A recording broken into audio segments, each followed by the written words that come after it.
this kind of goes along with the goal setting and the 7 habits that we've been talking about over the last few weeks. So this kind of goes along that same lines. So as the NWA, and at this point, most of you have, you might still have a part or two to take. I know some classes are still working as we get through this last week of before Christmas break.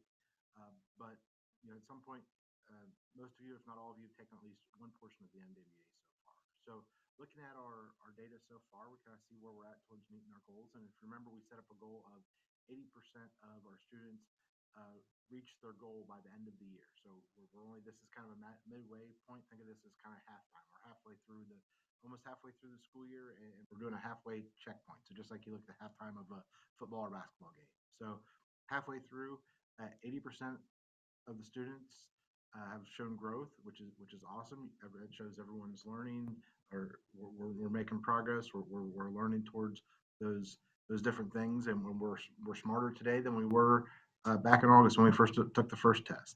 The other thing we see is how many percentage of students that smash their bug. So it's a little bit different by subject area, but overall about 71% of students have smashed their bugs. I mean they've reached their mid-year goal, which is phenomenal. We have our overall goal is 80% by the end of the year.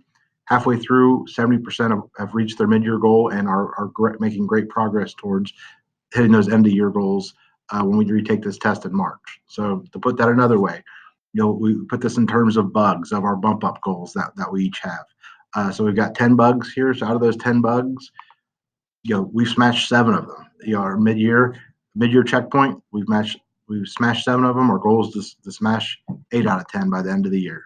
So that means we're almost to our goal, but we've got more to do. We've got 3 more bugs that still haven't been smashed yet.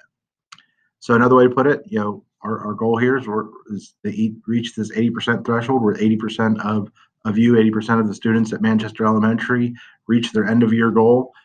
So halfway through, like I said, this is our halftime checkpoint. Are we there?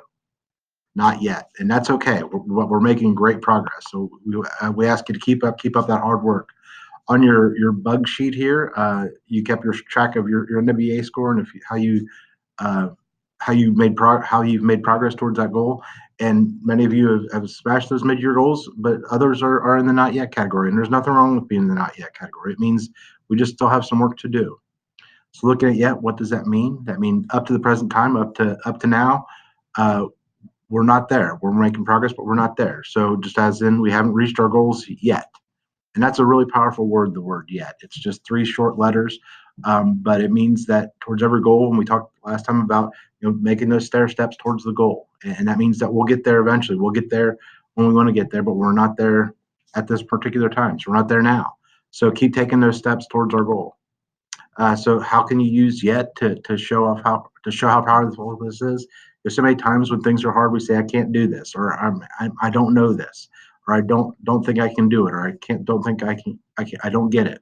Those are things that we say in our lives, but by adding the word yet to the end of these sentences, they become so much more powerful, because there's things that each of us don't know, things that each of us don't understand. But we add yet, that means we're going to keep working towards that goal. So I can't do this yet. It doesn't work yet. I don't know yet. So think about how you can add that to the end of those sentences and realize that, I'm not to where I want to be yet, but I'm making progress. I'm working towards it.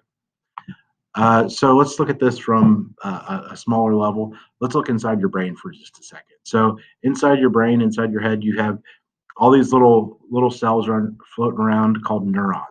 Neurons are kind of like an electrical network of information that stores everything that you know and have learned over time. But when we learn something new, something really magical happens. We have these 2 neurons kind of floating around, and they make a connection. Literally, a strand develops between 2 neurons. Just as you can see here, this is a very microscopic view of inside the brain.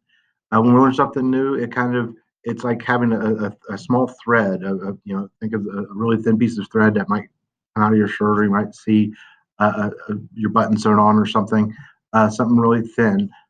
Is that first connection we have with something. As we practice and learn something and use it, make connections between that and other things, we really know something, that thread literally grows stronger inside your brain. So those connections between neurons go from being a thin piece of thread to a thick rope. That's something that we really remember and retain, and and we'll have, for the rest of our lives, when you have something that you've really practiced with and learned with.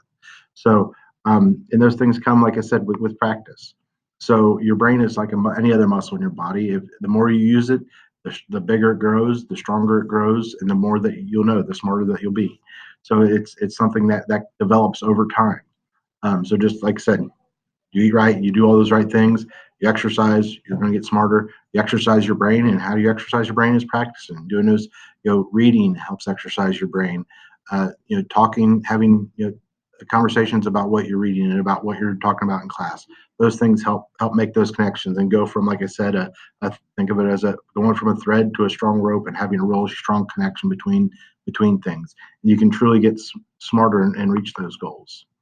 So at the beginning, we talked about our goals of reaching 80% of the students at Manchester reaching their goals in math, reading, and have 95% dojos. So as I said, we're making great progress towards those goals. We're not there yet, but we're going to get there by the end of the year. This is, like I said, it's just halftime right now.